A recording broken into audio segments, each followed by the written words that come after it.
Hello, good evening, everyone. Hear me? Someone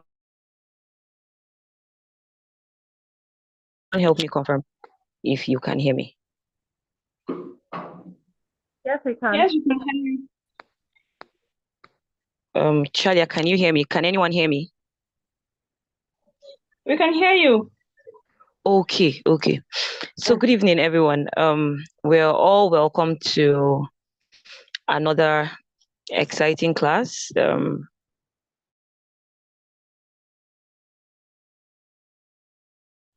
Another course, and briefly give us few informations that are very, very necessary.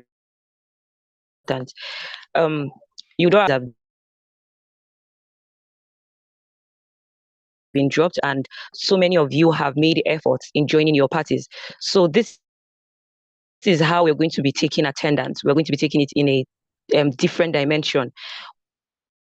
When dropping your name in the chat box, you should hear and you're yet to join your party. I urge you to try as much as possible to go back and join your party because this week. So do well to belong to a party. Your attendance can only be valid if you the name of your party attached to its class. So you shouldn't think you won't join class and then you join class. No, that wouldn't count. So try as much as possible to join class early. We start at exactly 5. No African time. You join alongside your party, the party you belong to, your pseudo party. So thank adhere to this information that has been in the chat box when dropping your attendance. You drop your name. Without much ado, today's class is going to be about local government administration. But before we start, I think our facilitator is in the house. So we are not going to waste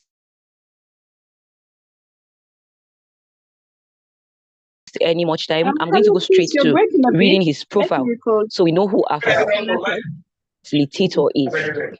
Please, I suggest you take down your video. Please, I suggest you take down your video. Professor Abdul Hamidu Abdullahi.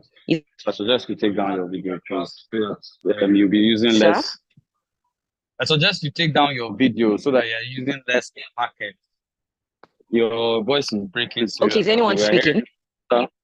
Yes, you're breaking, please. Okay, my voice is breaking.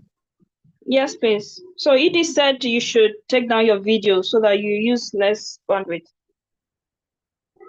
Okay, let me do that immediately. Okay. So our facilitator,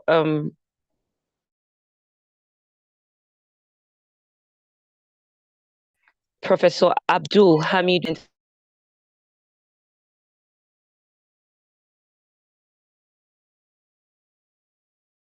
and Development Studies with many years of working in field work and volunteerism. He commenced his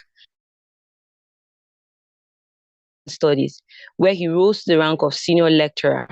He was the head of department at General Studies and later deputy dean at Federal Polytechnic Nasarawa. He presently works Zaria, where he is involved in teaching, research, community development at the Department of Local Government and Development Studies. He has held many other responsibilities, such as of the Department of Local and Development Studies, staff advisor of Association of Students of Local Government and Development Studies, coordinator of diploma programs, editorial board member of Zaria Journal of Art and liberal studies. In terms of writing and publishing academic research work and presentations, he has many conference papers, journal articles, and chapters in some books to his credit. Professor Abdul is the producer of radio program in Hausa language at DITV Alheri Radio 97.7 FM Zaria called Jamia the Jama'a, Town and Gown, an assistant research fellow at Center for Democratic Development Research and Training, member of Board of Trustees, Funtua Community College of Health Sciences and Technology, Funtua, be chairman of Initiative for Orphans and Vulnerable Persons, Zaria, and patron Harmony Youth, Muchia Zaria. He is also a member of Community Development Charter and the Ward Integrity Companion, WIC, of his ward, Dogarawa, Sabungari, Zaria, under the auspice of Aid Foundation, a registered NGO involved in advocacy and development. Professionally, he is a member of International Association of Community Development, Scotland, the West African Research and Innovation Management Association, Nigeria, and a member of Network Against Child Trafficking.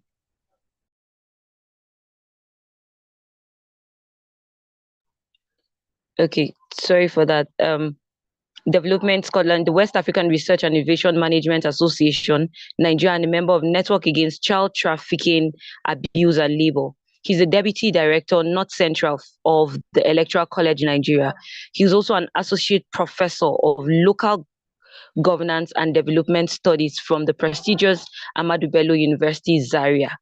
So with a warm welcome, let's welcome our facilitator in person of... You're welcome, sir. You have the mic.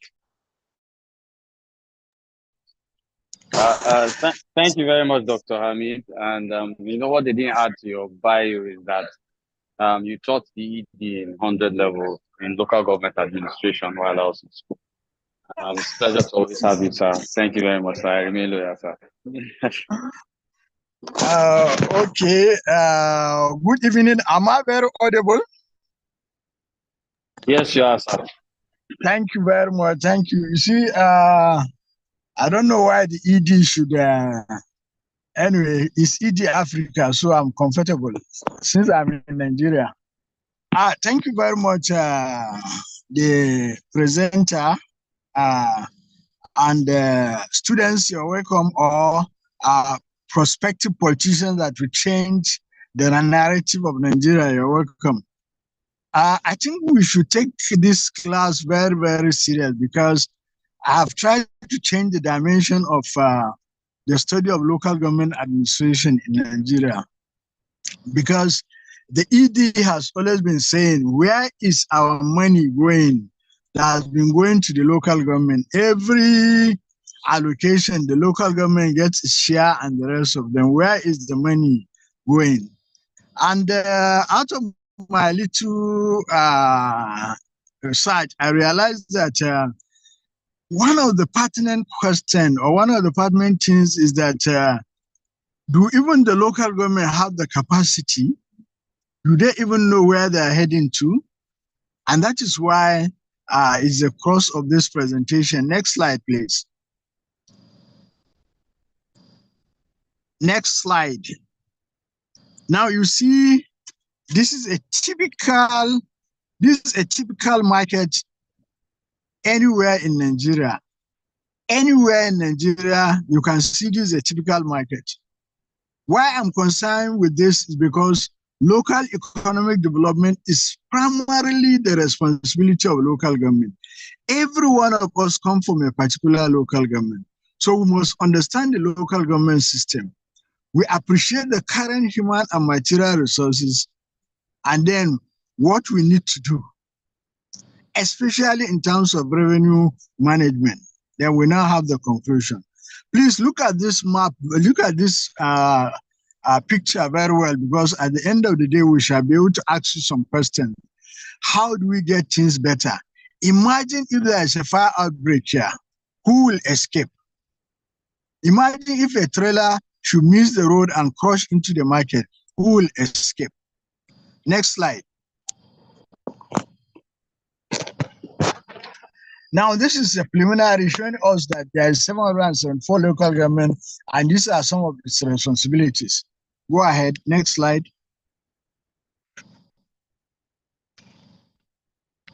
Now, what we are saying is that, and what the Electoral College is saying is that, if we don't do something, if we are silent, then you can see what is happening in that picture. There is no organization at all. And if we are not organized, then we cannot be able to be innovative and move forward. Next slide. Because they say a picture speaks 1,000 words. Now, look at the Jakande estate. And then look at the other picture. The one on your right of the screen, and one on your left. Which one looks more ideal? These are areas that you have to answer at your political level, political party level much later, because you'll be asking irrigation, drainage, and the rest of them is also part of the responsibility of local government. Next slide.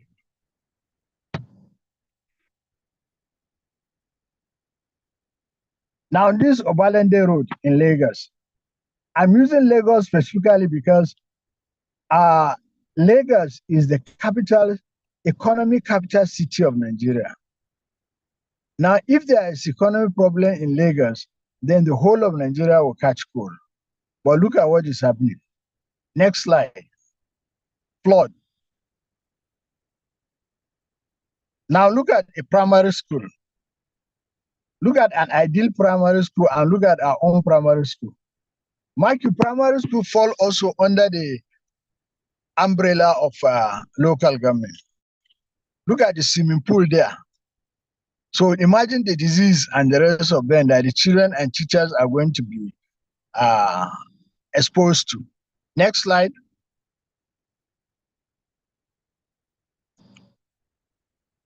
Now look at housing authority. Don't mind me, the spelling there of authority has been messed up. Look at what is happening. Look at the ideal something and look at what is happening. Because the local government are also part of the regulatory body for urban development or rural development. Next slide.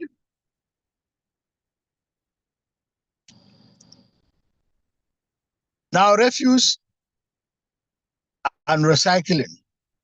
Look at in modern communities what they do, and then look at our own.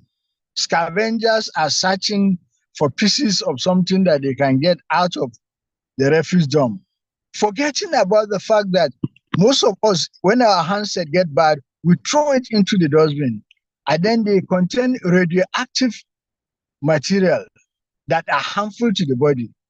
Hospitals dispose their waste anyhow, and then we are all subjected to whatever chemicals that they use. Next slide.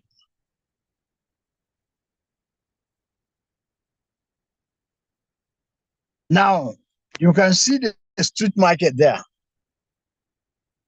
And look at another street market. If you move in almost every part of Nigeria, whenever there is a market day, it's very chaotic. It's very chaotic. Next slide.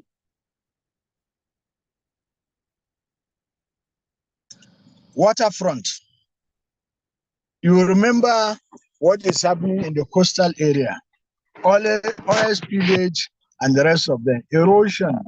You remember some years ago when we are almost cut out from the southern part of the country through Lokoja because of our mismanagement of resources. Now look at what is happening here.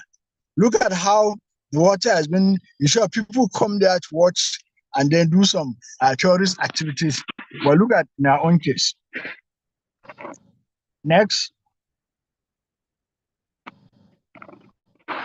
Next slide. Now, what do we do? What do we need to do?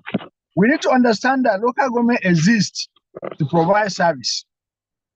And to perform efficiently, local government must be armed with authority, financial resources, and autonomy. Local government must be responsible, responsive, and transparent. And as such, we need to be educated ourselves and educate the citizens on the functions and duties of the local government.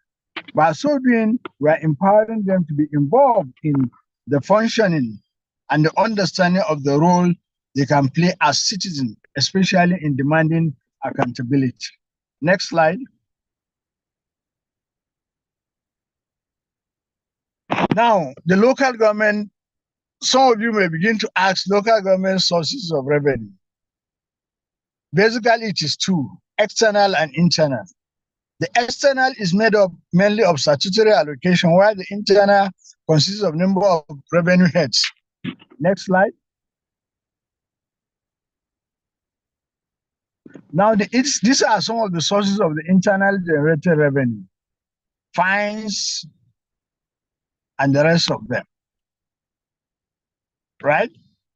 Because, for example, now, if you are very conversant in your local government area, you realize that the Okada riders are always every day paying some dues, what you may call tax or whatever name you give it, right? It's collected by the local government. I imagine the multiple millions of motorcycles that we have in the country, and yet there is nothing to show for it. So this is the internal generated revenue of the local government. Next slide. And then the local government also have some miscellaneous loans and grants that also that is available to them. Next.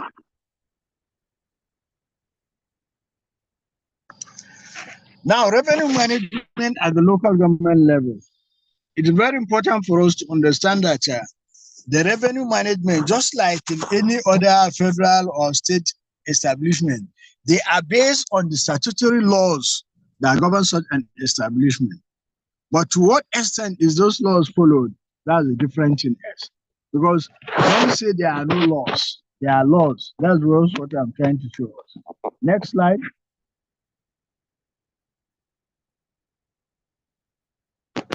Now, to establish the financial position of the local government, there must be estimate to reveal, taking the expenditure and the revenue figure together, the estimated financial position of the local government at the beginning and at the end of the appropriated financial on the assumption that revenue and expenditure proceed on the basis set out in the estimate.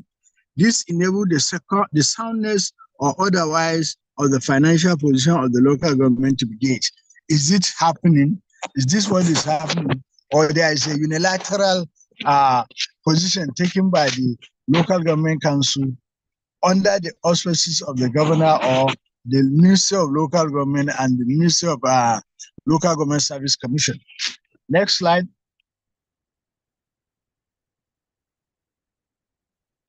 Now, there's also an accounting framework that is very strong at the local government level. But to what extent is this accounting framework being followed? Because accounting deals with the collection, measurement, processing, communicating, control, and accountability for receipt, expenditure, and related activities. But in our own case, we shall realize that to provide a management accounting to the council, its committees and departments must facilitate prompt policies and management decisions on the basis of accurate and comparative financial information. We have that financial information that is accurate at the local government level, when we don't even know the number of staff we have at our local government level. Next slide.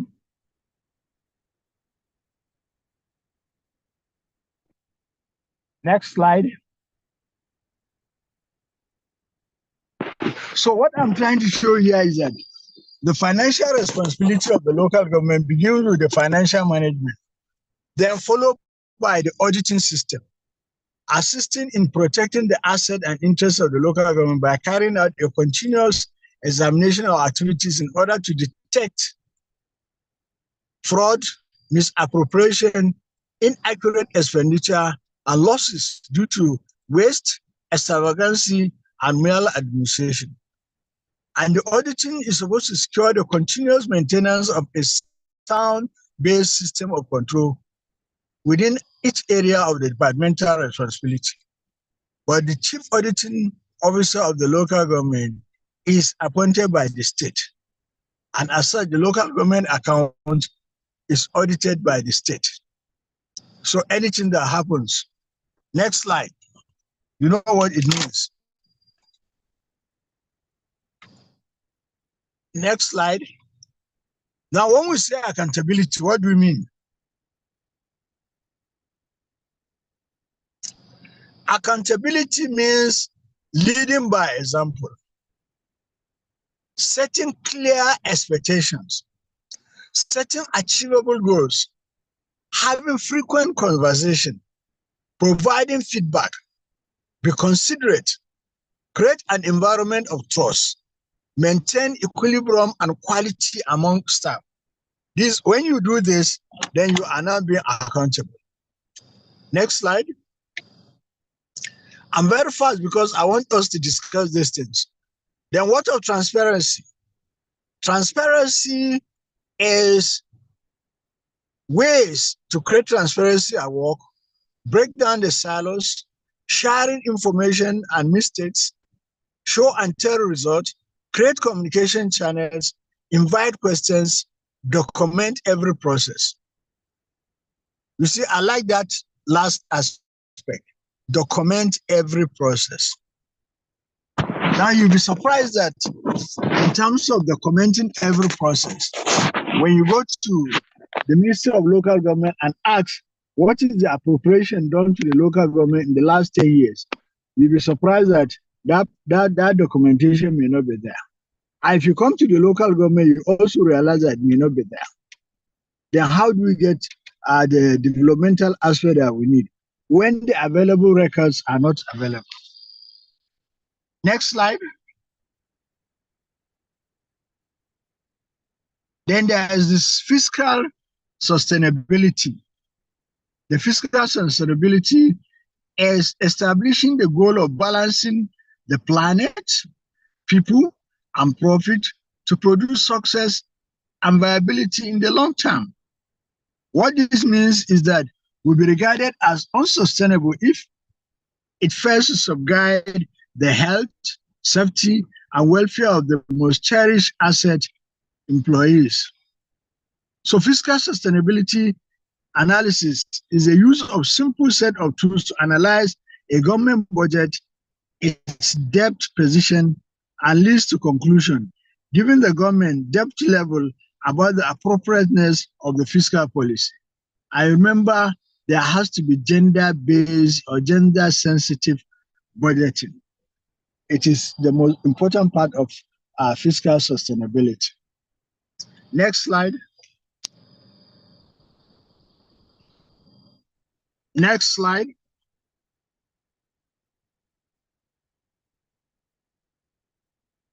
Now, in conclusion, please, I'm very fast and I made the slide very small because I want us to discuss.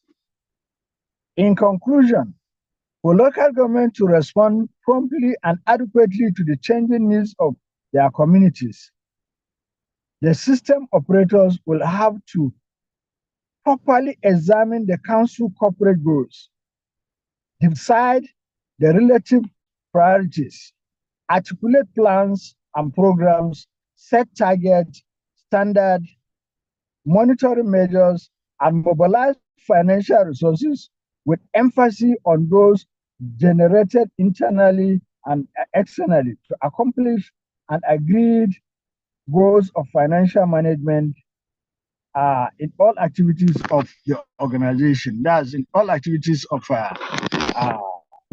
I've not finished. Who removed my slide? Hello? Hello, am I around? Yes, sir. Thank you so much, sir, for that. Don't let me remove my slide. I have not finished. I'm just concluding. Okay. Charlie, is it from your end or Lisa?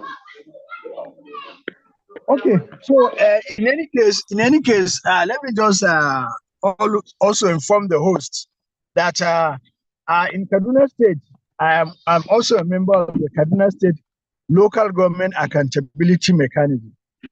So I invited some of the key officials here so as to, if there is any question I cannot be able to answer in the practical aspect of, because our accountability business transcend not just the local government, but also the state government. So please don't be annoyed if you see some strange faces like my brother ambassador is around. So that's the essence of the whole thing. So there must be elaborate management arrangement, in order to ensure an efficient, effective system of managing finance in our local government, with a combination of institutional, structural factors, and continue so as not to undermine the efficacy of the local government system. Thank you very much for listening. And now I will prefer, please don't remove the slide, because we'll now go back to the slide and see what is our problem. And then let's answer some of the pertinent questions. Is it that we don't have internally generated revenue, or the externally generated revenue? Or my thesis is that we don't even have the capable hands at the local government level to handle some of these things. Because take for instance now, if after this lesson, just Google your local government and see if your local government have a website. Most local government don't have a website. They are not visible on the web. And as such, gathering information about them is almost impossible. And you know, Nigeria signed, or the state government also signed, Freedom of Information Bill. So these are some of the issues that I want us to discuss. I now hand you over back to the host. Thank you very much. Thank you so much, sir, for this session. So I think this is where we take our questions and open up the floor for discussions. So if you have any questions, as usual, you put your hands up, indicate by raising up your hand, or you can use the chat box to drop your question, and we're going to be switching between the chat box and those raising up their hands. So ask the question. And I think so far we have someone. Ake Relay. You can unmute and ask your question. Okay, good evening, sir. Thank you very much for the expose. It's very educative. But my question is going to be that you have mentioned that there is funding from various sectors, from allocation, from grants, from loans, from internally generated channels. You have also mentioned that some jurisdiction has been delegated to local government. Now, the question would be, why do we have, because why these people don't do what they are supposed to do is, the elected officials are just going there to be in the position. Is there a way we can vet those that will get to that position properly, like screening, maybe through INEC, to stop people who do not even know what they are supposed to do? People who don't know what they are supposed to do in that position. Yesterday, I asked a question, and the lecturer said, do I know how much goes to my local government? So I went back to check. That I saw that hundreds of millions were sent to my local government, and I do not see any effect of that money there. So is there a way that they can screen aspirants properly to stop the number of unmerited people that get to that position? And secondly, is there a way to hold local government chairmen responsible when they don't do what they are supposed to do? Thank you. Okay, am I supposed to answer, or? Okay, sir. I don't know if you would want us to take the question one after another, or we take like two, then you respond. Let me just, as I told you in the house, I have some of my senior colleagues in the business of local government administration. So Okay. I'll also answer. Let me just say that we have all the stated mechanisms. Excuse me, just a minute. Assalamu alaikum. Sure. Sorry. So I said, let me. You see, we have the mechanism for recall and the rest of them at the federal, at the local government, and the rest of them. Now the issue is that why is it not functioning? And that is why you are here in the class, to also find solution to why is it not functioning. That's just at a higher, at a simple level. Then the main issue is that you talked about godfatherism, and it is part of the Nigerian government system, right? So I will not answer the question in totality, but let's get other questions. By the time we end up, you are going to get the answers correctly. Thank you. Okay, thank you, sir. Akirele, please still stay with us. Your question is going to be attended to. Adams, you can unmute and ask your question. All right. Good evening, everyone. Good evening, Prof. Can you hear me? Good evening. We can hear you loud and clear. All right. Thank you very much. So my question is actually about the primary functions of the local government administration. It was stated in the slides that they perform several functions like the preschool, primary school, and the rest like that. So out of everything here, I didn't see security there. And the reason, I know the local government might not be the one in charge of security, but in my own local government, I still see a way where my local government chairman still performed a security function in the sense that they approve all these bodies like OPC, Amotekun, and the rest of them. So are the chairman in the position to accept or perform the duty of the security, to approve the duties of the security? Thank you very much. Oh, thank you very much. You see, as the local government, I didn't give you the structure of the local government, but at the local government, they work on the basis of statutory committees. One of the statutory committee at the local government is the security committee, comprising of the certain stakeholders in the local government, right?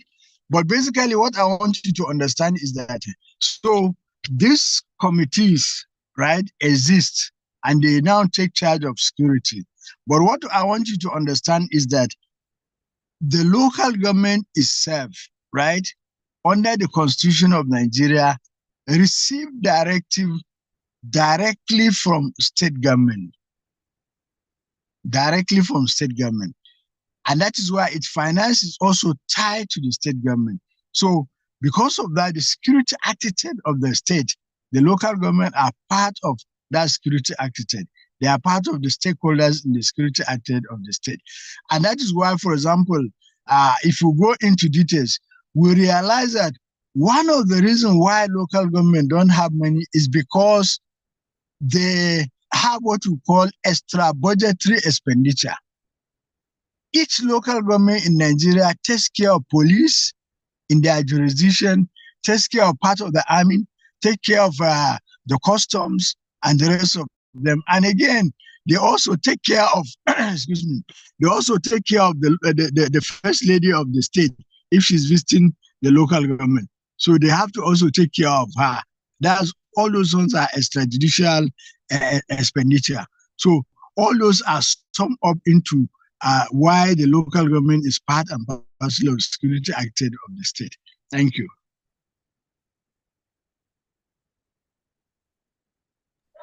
Thank you, sir.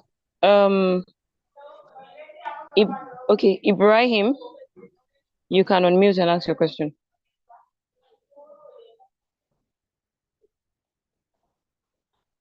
Ibrahim Jari.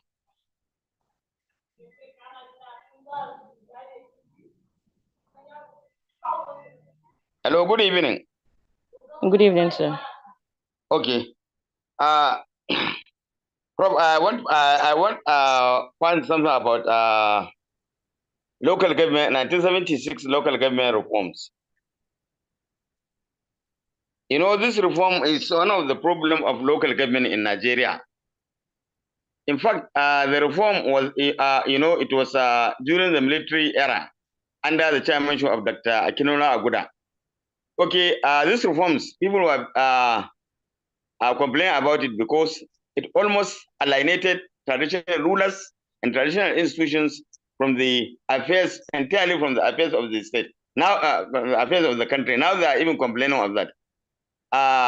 And you know, the reform was reviewed somewhat on 28th May 1984 under the chairmanship of Alhaji Ibrahim Dasuki, who was the chairman of the committee. And again in 2003, it was again reviewed during the civilian regime of retired General Olusegun Obasanjo under the chairmanship of Alhaji Umar Sanda Ndayeko. What I want to find out is that, in your own opinion, do you think this reforms was the main reason of alienating traditional rulers in the affairs of the country or not? If yes, why? How did it happen? If no, can you please explain to me? Thank you very much, sir. You see, the problem with the Nigerian government is that it does not tell people why it is taking a position, right? But there are documented instances. For example, the present INEC chairman, Mahmoud, wrote a book called Emirs and Politics. And he documented clearly the atrocities that were committed by traditional rulers right from pre-colonial era up to post-independence. And the documentation is well documented up to the cases of how some of the traditional rulers were jailed for mismanagement of their local resources. You know, the native authority was under them. It is because of that mismanagement that makes them to be removed. So that's another story for another day. But most importantly, the Constitution of Nigeria clearly documents the roles of the traditional rulers as advisory, either at federal or state or local government level. And that can only change if there is a constitutional amendment. If there is not, then it will still remain as it is. So it is very, very important to understand that there is a reason for their removal. And if they are serious about getting back, they also have to now fight on their own. Nobody is going to fight for them. You see, we are living in a pseudo-capitalist system wherein you have to struggle to get whatever you want. Thank you very much. That's in brief. Thank you, sir. Okay, thank you, sir. So this question from Eshukime from the chat box, he says, here in Lagos, local government chairman once installed, they don't reside in the area they are representing. Example, a rep from Alimosho, LG, who lives in Lekki, Victoria Island. Is there a law prohibiting such? That's a very good question. Even in part of my state, I know of a local government chairman from Sabwa in Katsina State who is living in Kaduna. He's living in Kaduna, and that is what you are talking about is a distance of almost 300 kilometers. That's where he's living. So he comes to the local government only mostly once or twice in a month, when the statutory allocation has been released by the federal government. So it's a common thing all over the local government system. Why? Because they now claim that they are staying near the state capital, but it's a lie. Because of they now claim, even now that I'm talking to you, the chairman of Nasarawa local government is staying in Abuja, not in Nasarawa town, right? So you see, when the state government doesn't have a mechanism for controlling them, and the people, when I mean the people itself don't have a mechanism of seeking for accountability from them, then you get every nonsense done by the chairman. As long as he's elected, There's nothing you can do to him, especially if he's in a good book with the governor and the Ministry of Local Government Affairs and the Local Government Service Commission. I saw another question in the chat board. Can you read it? Yes, sir. Okay. I think the second question after that is, good evening, sir. In the last class, the power wielded almost excessively by the state government over the local government was mentioned. Is this also a reason for the maladministration of the local government? Maladministration is a two-way traffic. When you have a patriotic Nigerian, he will not allow he will reduce maladministration within his limit to the barest minimum. I hope you get me. But when you have the son of the godfather, right, being appointed as chairman of a local government, then he's only going to dance to the tune of his master. And as such, maladministration will continue and nobody can hold him to ransom because the person that's supposed to hold him to ransom is in tandem with all what he's doing. So that's the reason why. Thank you. Okay, thank you, sir. So another one again from the chat box. Do the funds come directly to the LG coffers or goes to the state and the state to them? Why is the devious cycle so hard to fight? Past administration during President PMB, he tries pushing for local government autonomy, but he couldn't get the buy-in of the 2/3 of NA and SA across the nation. It's more like a statement. The reason is very simple. According to the Constitution, unless that clause is changed, that there has to be a state joint local government account. So anything that is gotten from the federation account, right, has to go through that state joint local government account. That account is domiciled in the state, not at the local government level. Let's understand this. And then to incur expenditure on that account, there has to be a directive from the state assembly and a committee on disbursement jointly by the state and the local government. Those are the ones that will determine the budget of the local government and the rest of them. So that is why, unless that clause is changed, there is nothing that can be done about it. Now, let me quickly go back to history. Somebody talk about the historical development of local government.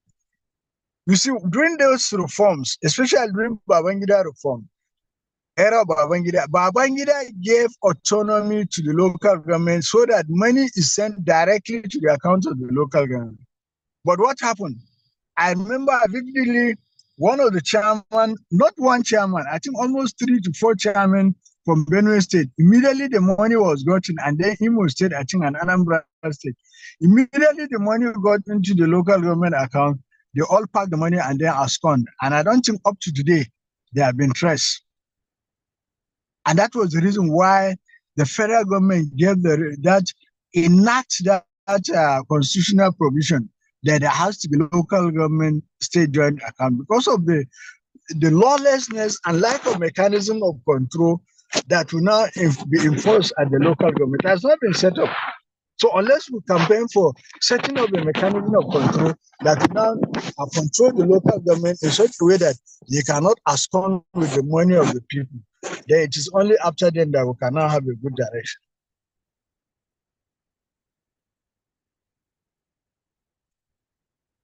Any other question? Hello, any other question? Nobody in the house?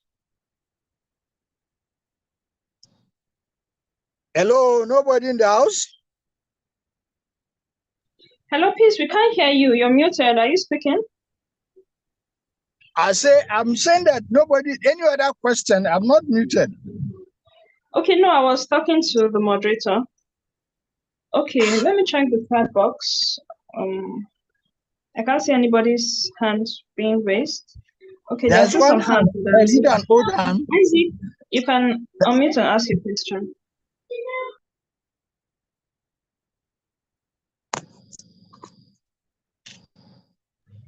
Okay, if Isaac is not available, then Peter, you can go ahead and ask your question. Good evening, Prof. Thank you. Hello. Good evening, Prof. Thank you for your time and for the lecture. You really inspired me per se. But my question goes like this. I want to know because I live in Barabandov, that's in Jos, and my local government, there's this road that, okay, they've been trying to repair that road, but they couldn't. So I want to know, is it the local government or the state government that's supposed to be held responsible? Because that's a road that leads to another community, and most of during rainy season, you hardly pass that road because of how bad it is. So I want to know if the local government are to be held or the state government. Thank you. Thank you very much. You see, all problems at the local level, the local government has a stake in it. They have the councillor, right?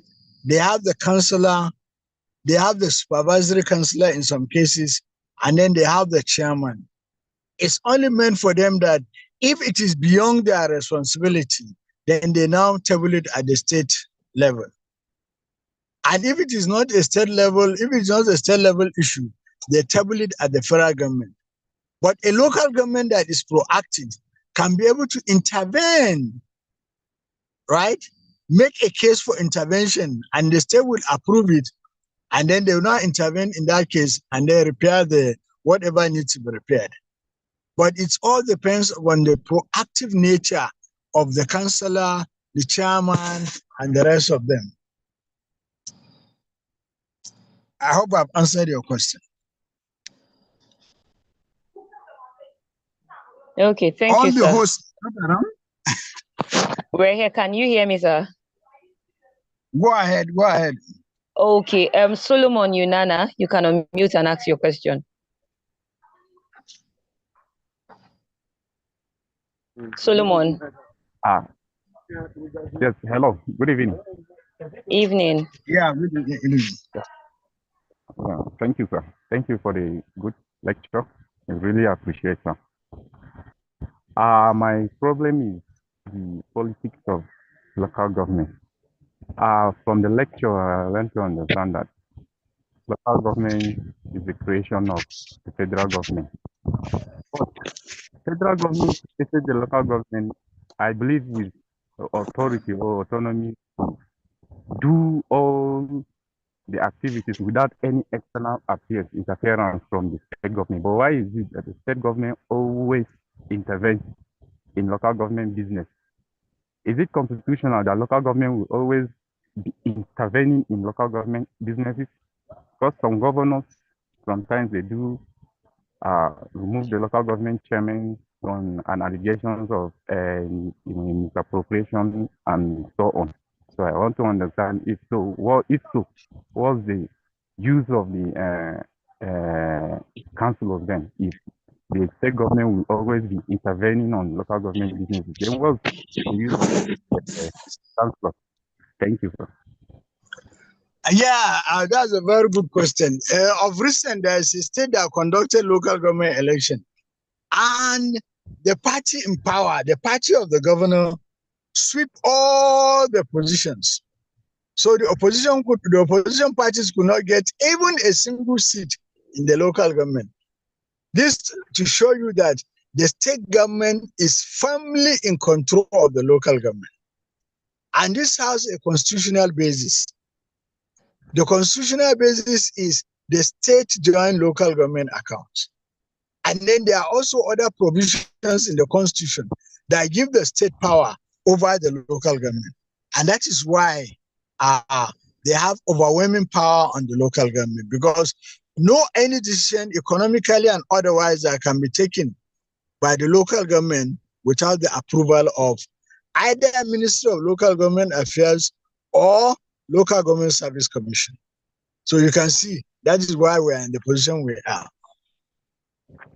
And as such, the only solution is the people's advocacy, the people's seeking for accountability, and they're fighting for that accountability to be enforced at the local government level through advocacy, sensitization, and the rest of them at state and federal government level and the rest of them. Okay, thank you, sir. Thank you, Yunana, for your question. Thank you. I think this is a repeat. The person asked earlier, but we didn't get to read. Told us how local government can be held accountable by doing what is constitutional. Hold local government accountable.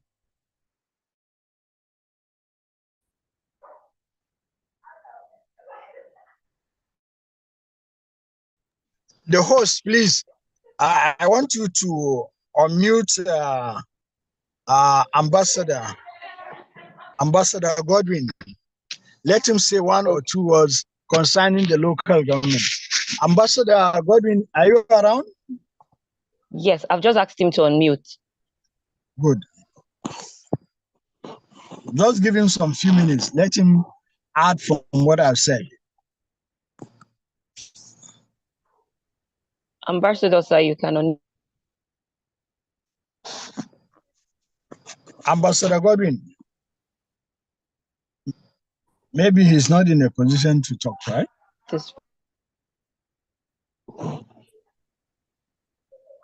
Okay, if he's not in a position to talk, let me see again who among my people that is around. Please, if you are among my people that are around, please raise up your hand so that I can, so that you'll be given the opportunity to say one or two words.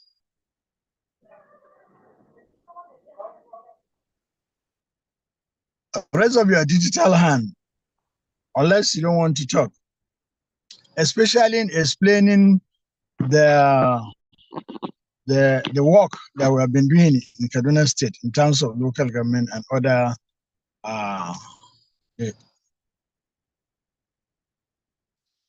Okay, seems there is nobody.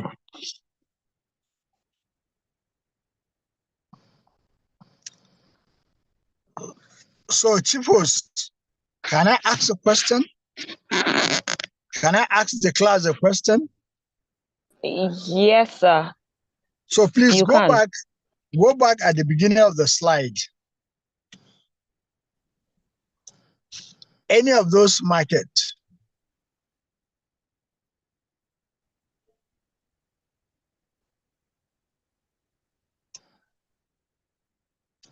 the slide.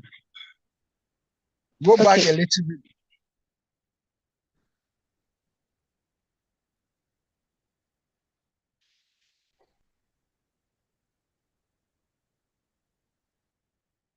No, the picture of the market. Okay, that's very good. That's very good. Now look at this market. How possible is it to generate revenue here?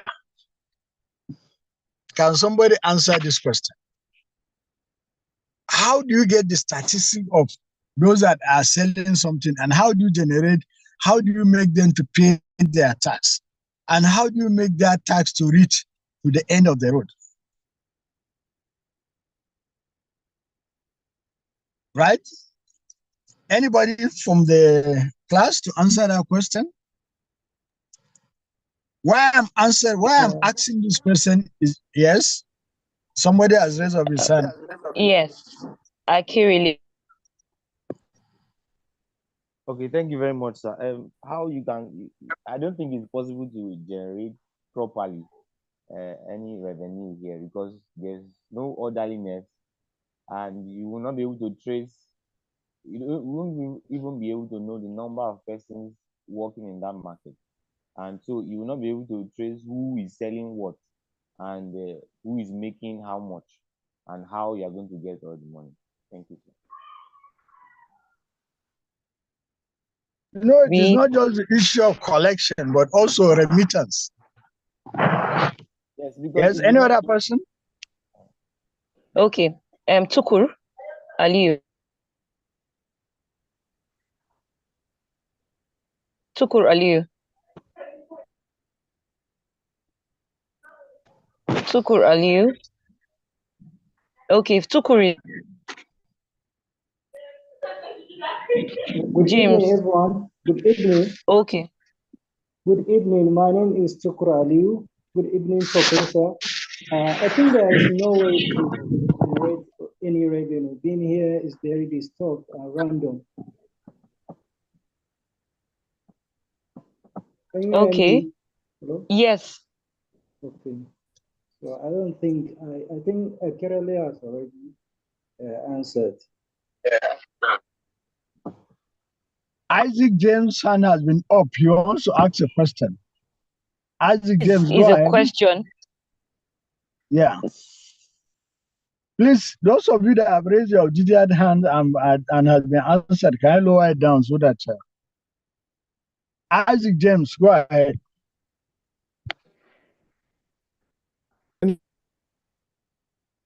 Just to get a quick clarification, are we done with the question you asked? It is not yet well answered. So I'm still waiting for more answers. Oh, I think he wants to ask a question. So I just asked No, I want to answer the question. Isaac, you can go ahead. Okay, good evening, Prof. This is Isaac from Jos. Thank you. I think I enjoy these lectures, but my questions are as follows. First and foremost, in the local government where I stay, I discovered something with local governance at the local level. It is believed in Nigeria that Trunk C Road is usually constructed by the local government.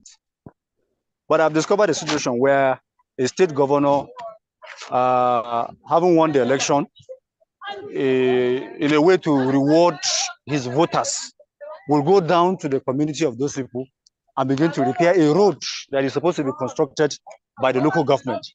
My question is it proper? Question number two is, we have been talking about local government autonomy in Nigeria for a while now, and it has not been possible. I want to know, what are the obstacles and what is the solution? What can we do to overcome those obstacles so that we can have local government autonomy in Nigeria? Thank you very much. You have already answered the question now. Okay. He just, the local government, the governor wants to satisfy his people.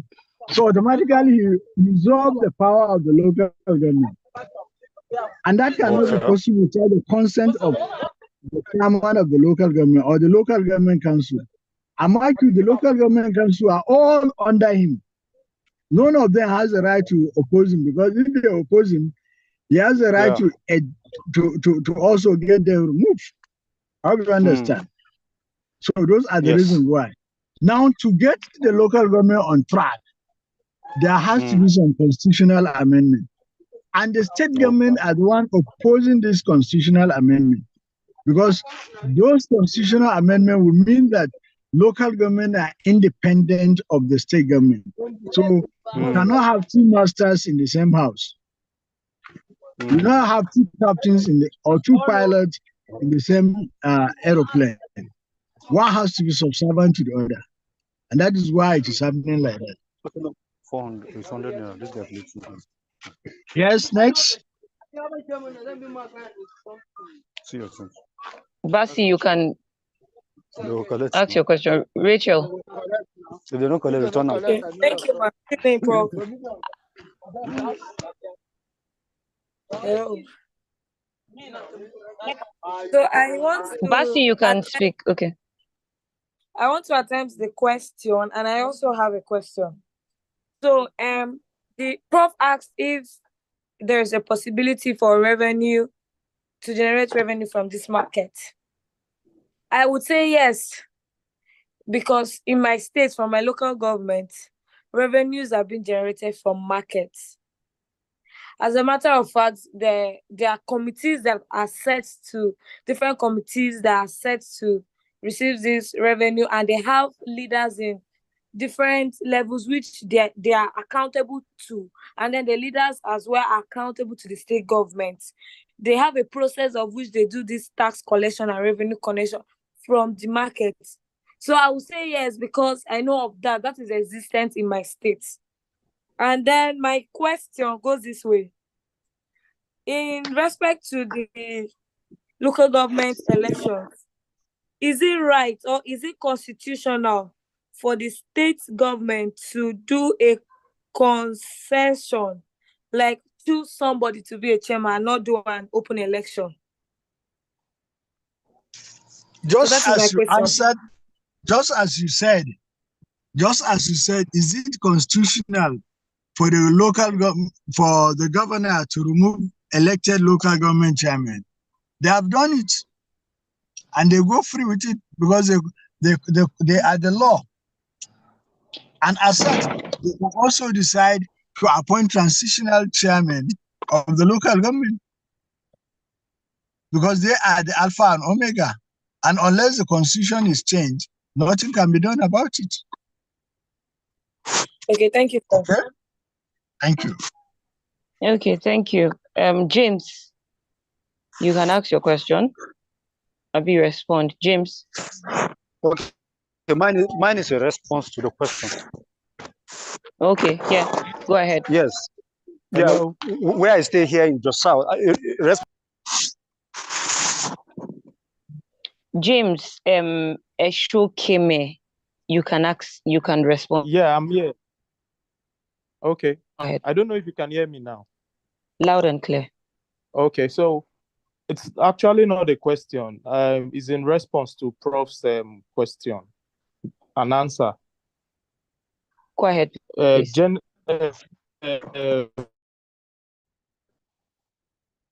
Revenue.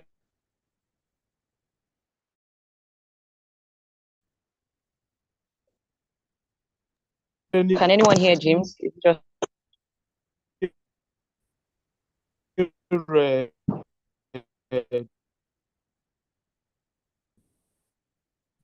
generation.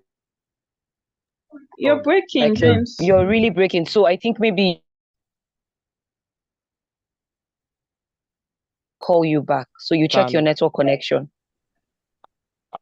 Absolutely be done.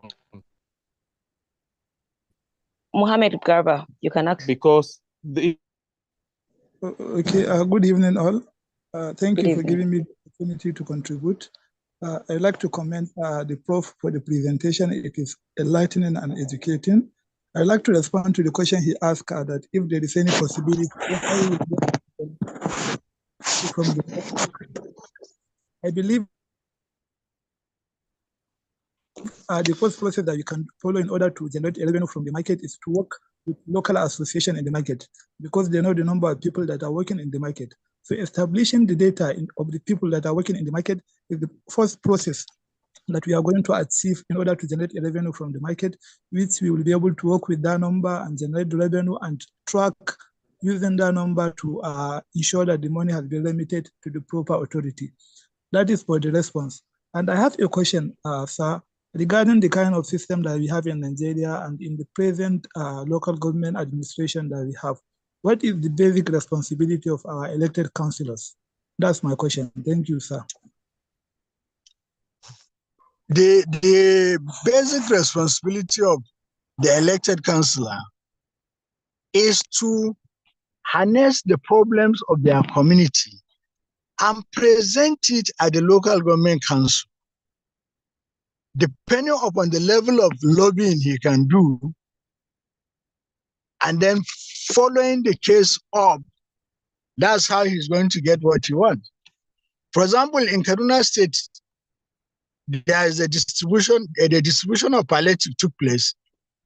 The most aggressive councillors were able to get more for their community than those that are timid and unresponsive councillors. So we are living in a political era wherein the way you voice yourself out will determine what you are going to get. So when you don't do the right thing, then you are not going to get the right thing. It's a struggle, right? Next question. Is Ambassador ready to talk now? Okay, I can't Ambassador see his hand. Godwin, are you around? Okay. He's here. Okay. Okay, before he comes up, let's take Berlin. Marvelous.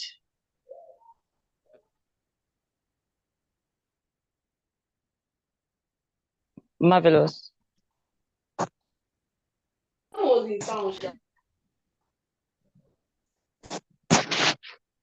Marvelous, please go ahead. Good evening, ma, and good evening, sir. Good evening. Ma, I already wrote what I wanted to say on the chat box because this time, so or do I still go Can ahead? you? Yes, you can ask since you have gotten the. Okay, it's not like I want to ask. I want to know that he comment. He said yes. He said like, can we get a tax for that kind of market?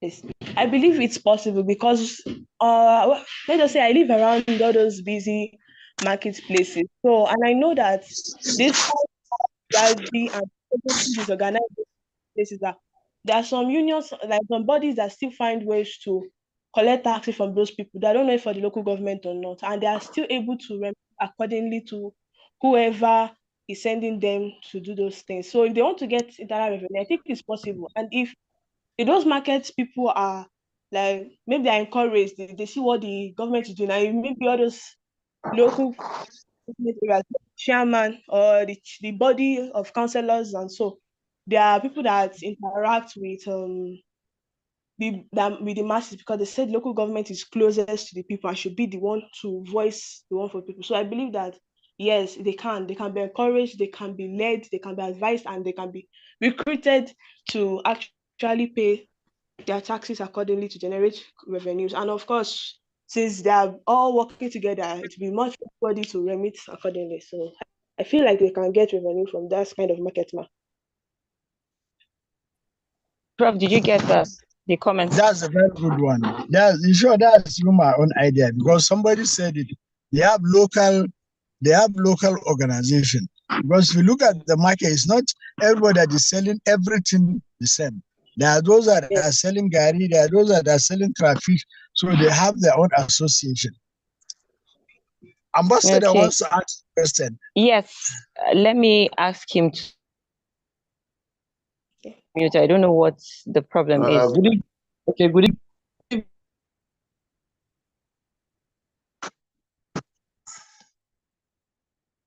It's like his network is not conducive. So, Ambassador Godwin, if you can hear me, you can use the chat box and drop your question or comment, then we'll read it out. I think we'll take Emike.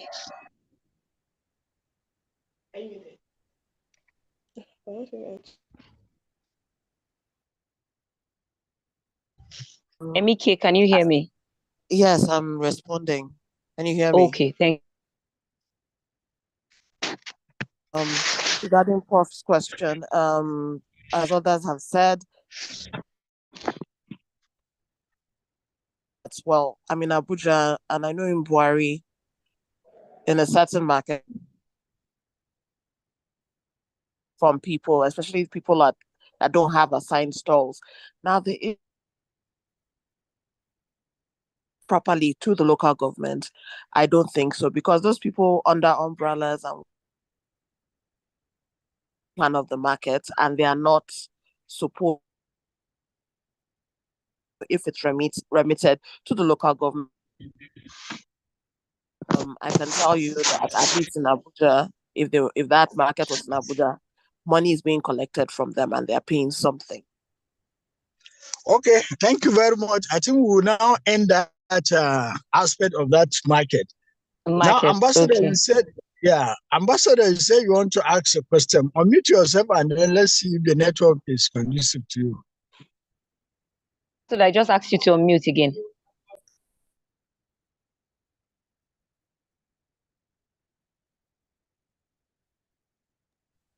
Ambassador, if you can hear me, try unmuting again. Okay, I think he's unmuted. Oh, he has problem of unmuting himself. Okay. Okay, then let's go ahead, please. Okay. Please, if you're here and raising up your hand, if you're going to respond, Hello. Good. Ambassador, we can hear you. Hello. Good evening, all. Good evening. Good evening, sir. I've been trying to unmute myself, but it has been proving very difficult. But thank God, at least I've gotten through. Maybe you remove your video so that the network will aid be your more. Network, yeah. All right. Go ahead. Okay. So, yeah.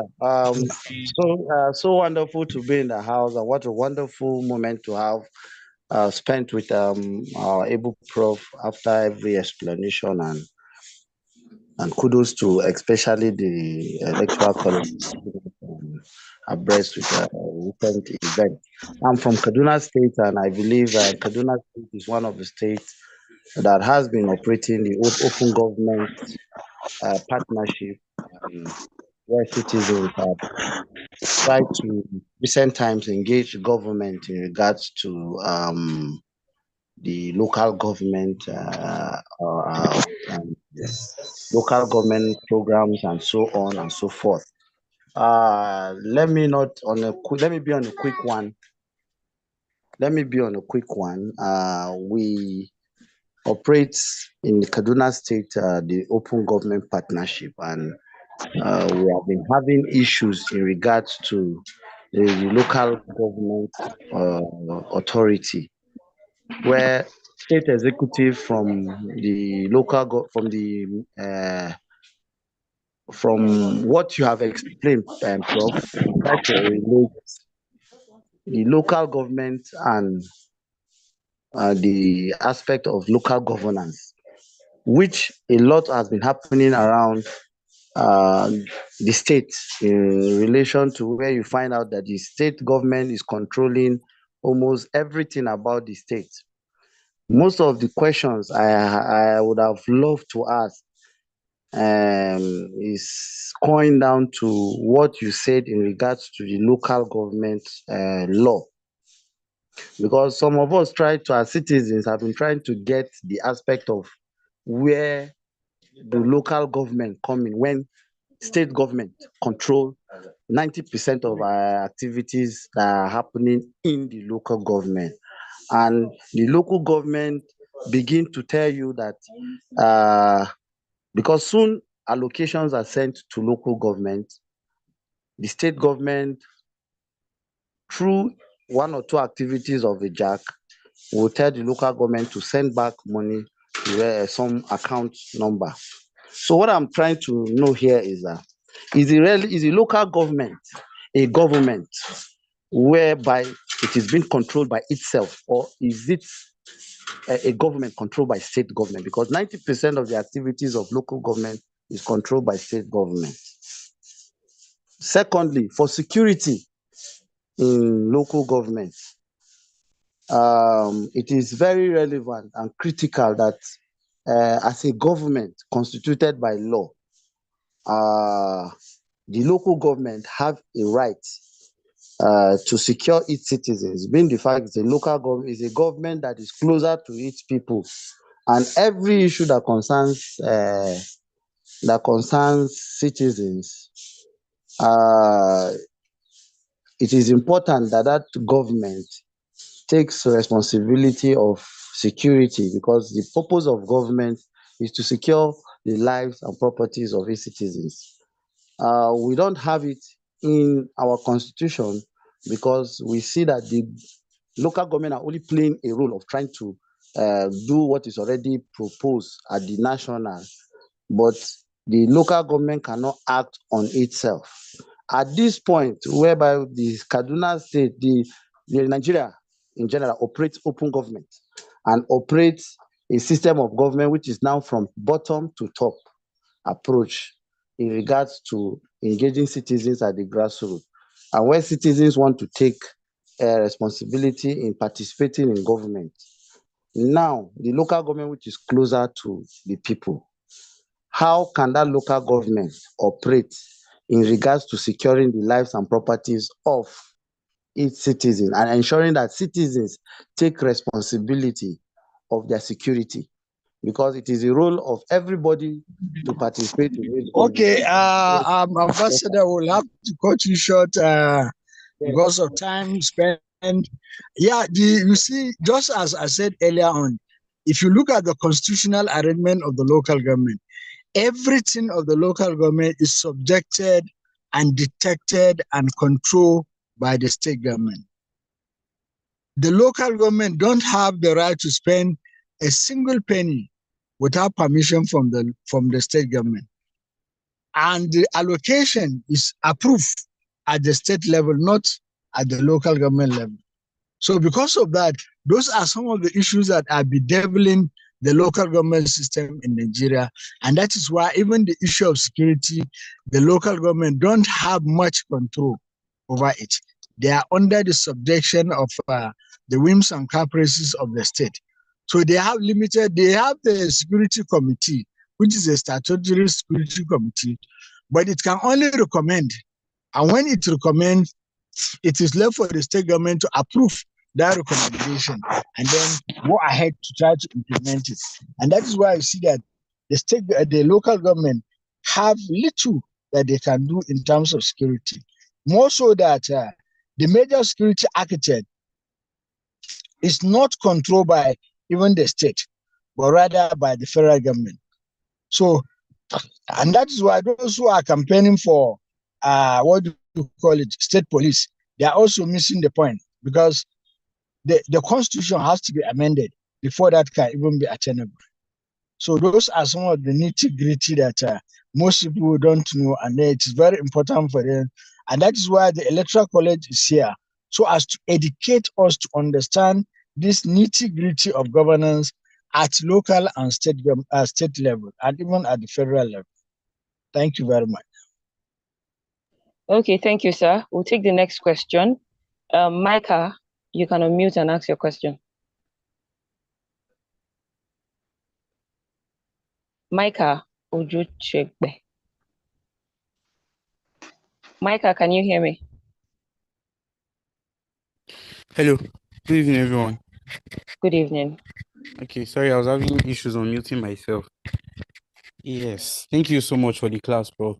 But while teaching, you made a statement that the government make decisions and they do not allow the citizens to know of their decisions. So has led to my question: how do the regular people in the local government get to know about the functioning of the local government? Because the local government is one insignificant part of Nigeria as we know it today. We know very little about the local government. I myself, I'll use myself as an example. I knew very little up until I came into the class today. And how do the regular people who do not have access to information, to reading books and others, or to electoral college, get to know about the functionings of the local government and what they should demand from the local government in their various states? That's my question. Okay, over to you, Prof. Just like always the ED used to say, when you want to control people, make them to wallow in illiteracy. When you want to control people, allow them to wallow in illiteracy. And that is why that is the technique that is used by the government. They don't want people to know anything about the governance. For example, now most of you don't even know that local government have 6 departments. Now, among those 6 departments, there is works and housing, there is education and social development, there is the accounting and finance, right? There is a health department, and in some cases, there is legal department. But you see, all of them have statutory function and non-statutory function, right? But if you go to the local government, the only most important department that is functional 24 hours is the finance and administration, because that's where it is happening. Then immunization, that's the health unit, comes very handy, right? When there's immunization problem. And then the education and social development comes in when somebody is very mad and he's trying to cause a problem. Then those in the social welfare will be called upon to come and pick the person off the street. But that of works and housing, legal department and the rest of them, and the other departments are almost insignificant. And that is why if you go to the local government, even some little maintenance, and even all the local government has Department of Works and Housing, and they have electricians, they have technicians, they have this and that, but usually it is being contracted out to other people to handle. And that is why we remain as we are, and those people become redundant. And that is why when you go to a typical local government, when you go to a certain department, maybe you only meet the clerk in the department, and all the other members are not functioning. And that is why the state government and the federal government is thinking about, do we scrap the local government because it's a liability, or what do we do, right? But they will not scrap it because they control the finance of the local government. They use the finance of the local government, and as such, they will not want to scrap the local government. Thank you. Okay, thank you so much for that. So we have a question in the chat box. Please, if you had earlier dropped your question in the chat box and I didn't read the questions out, probably I think the first two people, you can still drop it again. I got a network glitch, which made that go away. So you can do that. What about the local government legislative arm? What is their duty? Is this necessary considering? Exactly. You see, one of the argument of this presentation is, do we even have enough personnel at the local government level to function as a tier of government? Do we have enough legislative capacity? And that is why when you see the councillors, when they meet with the chairman, they are only sitting down to approve whatever the chairman decides, because most of the councillors don't even know where they are. They don't know the reason why they are there. And as such, they cannot be able to harness any idea, innovative or otherwise, for the improvement of their own local government. And that is why the Legislative Council is also a rubber stamp for the chairman and the state government. Thank you. Okay, thank you, sir. So, Micah, you can drop your hand. Alapo, you can ask your question. Sorry if I murder your name. It's all right. Thank you very much. And thank you to the associate professor, sir, for all the explanations. So my question is that if for, so yes, from your explanation, you said the state government controls the local government to a large extent, and so far from the beginning of the lecture, we were discussing the fact that we are to question our local government so much about the development of the local government area. So if the state government controls the local government so much, then I think the proper blame should be on the state for any issue. So since even you said the local government could have been scrapped, but because they want to continue to be in control of the money. So I think the proper blame should be on the state government rather than we citizens blaming our local government that way. So what do you have to say to it, sir? Thank you. The Constitution established the local government. And that is why I said it's also left for the people. When I mean the people, I mean me and you. We must do a lot of advocacy. We must do a lot of campaign that let our local government be allowed to breathe. Because as of now, the local government is being suffocated by the state government. So let the local government be allowed to breathe. And when the local government is allowed to breathe, it is then that we can be able to get somewhere to go. Unless we all get up collectively and do that campaign, we may not be able to get to where we are. Thank you. You can unmute and ask your question. Okay, thank you once again.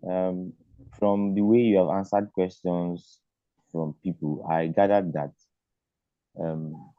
the best way to get reactions from people is to cure ignorance, is to inform them, is to let them know the constitution and know what to do and what not to do by the local government channel. So this brings us to the National Orientation Agency. Is there a way, is there something like this in this local government that can get people to know, or that can cure the ignorance of people? Because last time I remember, the activeness of National Orientation Agency was as far back as former President Olusegun Obasanjo. I don't know, is there something like that? Because I saw a data online some earlier this month that over 120 million of the Nigerian population still do not have access to internet. That's like over 60% of the population still do not have access to internet. So is there a way, because the fastest medium of sending information now, as at now, is through the internet, is there a way the National Orientation Agency can have information and orientation pass through to the people directly in local government level? Thank you, sir. Thank you very much. I wish my friend from National Orientation Agency is around. You see, the National Orientation Agency is a creation of the federal government, and it's going to only address issues that the federal government wants it to address. It cannot address issues outside that ambit. And local government has never been their concern all these years. They are only concerned about telling you to go and queue and then elect whoever you want to elect. But in the actual sense, the National Orientation Agency are not pro-people, they are pro-government. Thank you. Thank you, sir. I think we have one question in the chat box. After that, then we'll take Martin's, and that will be all for today. This Adams is asking, does the state government influence the election of the local government? It does. It does. It even determines who is going to be the chairman and the councillors. Okay. Martins Uja, you can unmute and ask your question. All right, good evening, everyone. Thank you so much, Prof, for the enlightening session. Can I be heard, please? You are heard. Loud and clear. Okay, so my question really is on the aspect of auditing. And I know that auditing generally seeks to expose activities that are not in tandem with what's expected.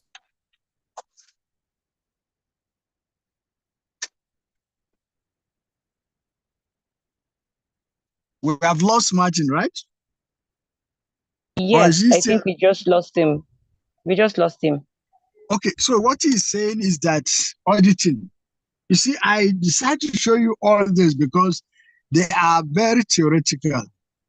They are not being adhered to. The auditing in terms of the local government, the auditing officers are appointed.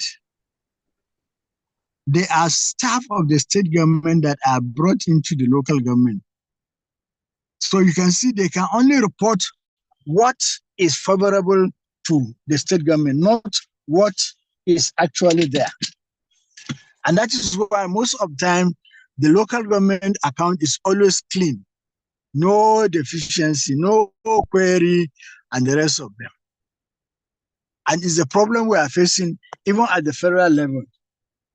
Only when you have, and that is why you can see that most at times, whenever there is a problem, people campaign for independent auditors. Because as long as the auditors you're calling from are from the state government, then they are only going to report what the state government wants to hear, not what is actually on ground. Thank you very much.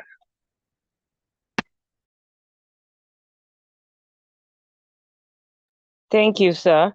Martin, I don't know if let's take you for the last time. Try unmuting yourself. Martins, if you can hear me. I've asked you to unmute. Yeah. Oh. You can unmute yourself, Martins. Yes, I have. My network just okay. disappeared. Okay, so yeah, let's. my question was, why can't the system be designed in such a way that external auditors can come in to expose or to bring to bear some of the things that happened around the finance of the local government? Or is it intentionally designed such that the local government must be audited by the auditors of the state Prof, do you get that, sir? And what? Yeah, I'm getting his question. Yes. So I'm saying that from today's class, we now understand the level of influence that the state wields on the local by design. So if you place it like that, it's easy for activities to happen under the curtain and then we are not aware. So that's my question mainly. Oh, thank you, Martins. You have said it all. You see, the state government and even the federal government, for example, look at this, it's a national issue. Look at, for example, the National Assembly. When somebody came out, one senator came out and said there was pardon, what happened? They suspended him. You see, because he's trying to leak a secret, right? That they don't want to, and the same thing at the state assembly is the same thing, right? So whenever a speaker wants to be very proactive or another person wants to be very proactive from the assembly, he's either been told to, he's recalled from his constituency. A campaign of calumny is done on him, and then abruptly you see him trying to save his neck. And he's suspended from the assembly for 3 months or so. So it's a national phenomena that when we look at, I don't want us to look at governance at the level of the local government alone. I want us to look at governance at a national level. That unless we solve the problem at the national level, then the issue of the local government is not attainable. Thank you very much. Thank you so much, sir, for responding to our questions. And I think we're going to bring it to a close today. Our time is fast spent, right? And as promised, I stated Martins would be the last person we'll take questions from. So if you have further questions, Prof, if it's possible, with your permission, if you can help us with your details, probably your email or social media handles. So anyone who has further questions, they can direct that to you. I don't know if that is possible, sir. If that will be. Can I put in the chat? Yes, sir. Yes, sir. Yes, sir, you can. All right. Okay, so we have a question in the chat box from Philippus, which I am not going to be taking because we have a course on political parties. So it would be like you rushing, right? So let's take it a step at a time. And when we get to that point, your question is going to be addressed. So we have come to the end of today's class. But before we go away, I'll give this opportunity to Prof to give us your closing words, sir. Okay, I put the email in the chat. You see, I want us to understand that my argument is that everything is not going correctly at the local government level. And one of the reasons why everything is not going correctly at the local government level is because, one, we don't have the qualified personnel at the local government level. They are underpaid, they are underutilized, and they are not living up to expectation because of that. Then secondly, again, the people, when I mean the people, the communities where the local government are situated, are supposed to take up the responsibility of championing the cause of governance at the local government level. And that is why, for example, in Kaduna State, we have Kaduna Local Government Accountability Mechanism. It's an open government partnership wherein we are trying to track the development at the local government. Of recent, we track the distribution of the palliative. And we submitted our report, or the report is being put in together to be submitted to the local government chairman and then made public so that people can be able to understand the deficiency and the plus, the value plus of local government administration. We've seen instances where somebody just carry the palliative away and the rest of them. And then we've seen instances where there is under distribution and the rest of them. And then we've seen instances where the distribution was very perfect without anybody complaining. So you see, all those cases are to be commended. So what I'm saying is that we must understand the local government from the level of the fact that it is our own responsibility, all of us, me and you. We are all from a particular local government. So we must wake up to the responsibility of seeing that we make sure our local governments are function as they're supposed to function. And there are certain constitutional provisions that has to be amended before the local government can function correctly. Thank you very much, and I'll be I'll answer anybody's question in my email accordingly. Thank you very much. Okay, thank you so much, sir. It's always an exciting session with you. We're doing this again, and it, as always, it has been insightful and, of course, educating. Thank you so much, sir, for availing yourself to do this for the country. And to everyone in the class, thank you so much for making it to today's class. Just before we go, be reminded that when you join class, you are to write your name in the chat box. Take attendance by writing your name and stating your party, indicating your party beside your name. Indicate which studio party you belong to. And for those of you who haven't joined a party, right, the links have been dropped on the Telegram group. Go locate your party, identify your party, and join the group chat. Believe me, you're going to thank me for reminding you to join your party. But subsequently, now it might not make sense, but subsequently, you're going to thank me for doing that. So thank you so much for being in class. And if you have further questions, again, the prof has dropped his email address in the chat box. You can copy it and then you carry on the conversation from there. He's available to respond to your questions. I still remain Dukas Peace. Thank you for doing this with me this weekend and look forward to subsequent classes. Thank you so much. Thank you very much, sir. The students, thank you. Thank you, sir. Chalia, any announcements from your end?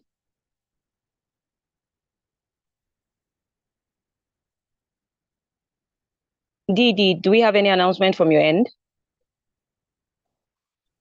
Okay, hi, Peace. Well done. Thank you, Prof.